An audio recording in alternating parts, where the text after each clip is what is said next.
welcome back to our channel. Today we're going to be reading Skeletons by Lily Wood. Your skeleton provides the framework of your body, like the beams of a building. It is made up of more than 200 bones. Your muscles are attached to bones. They work together to help you move.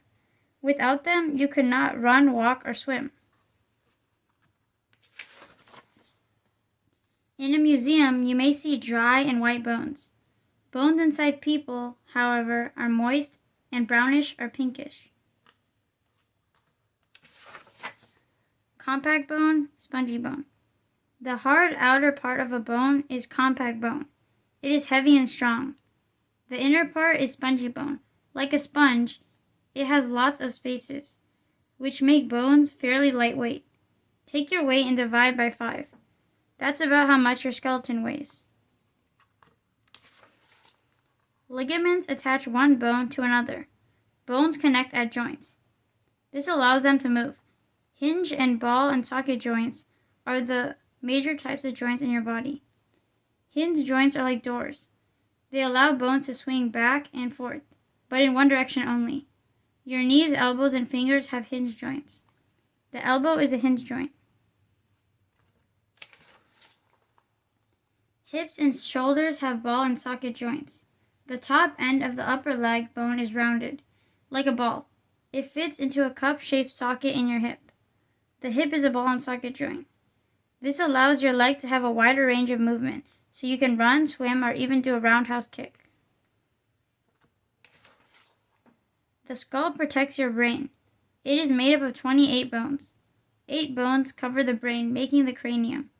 Skulls look like they are missing their noses. That is because your nose is made of cartilage, not bone. Cartilage is tissue that is softer and more flexible than bone.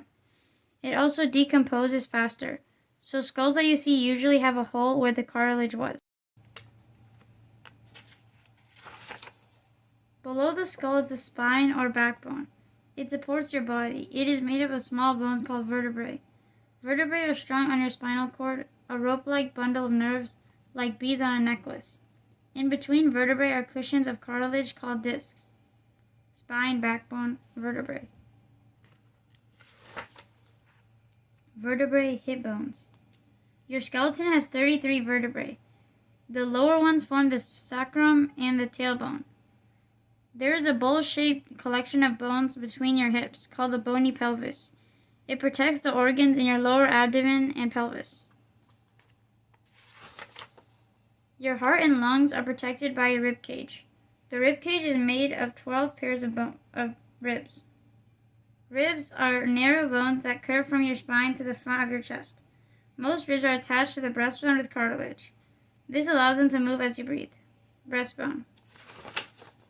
If you raise your arms, you are using your scapulas, or shoulder blades. Your scapula connects with your upper arm bone, called the humerus.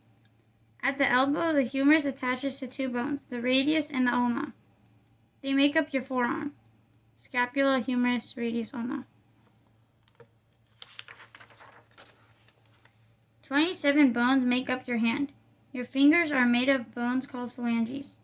The 5 bones that make up your palm are called metacarpals, and 8 tiny bones called carpals form the wrist. Phalanges.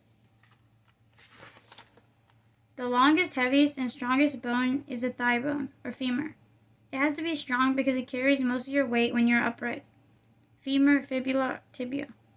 The lower leg is made up of a thin bone called the fibula, and another large bone called the tibia. The tibia also carries much of your weight. Femur, kneecap, tibia.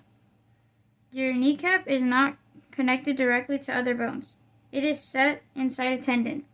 Tendons attach muscle to bone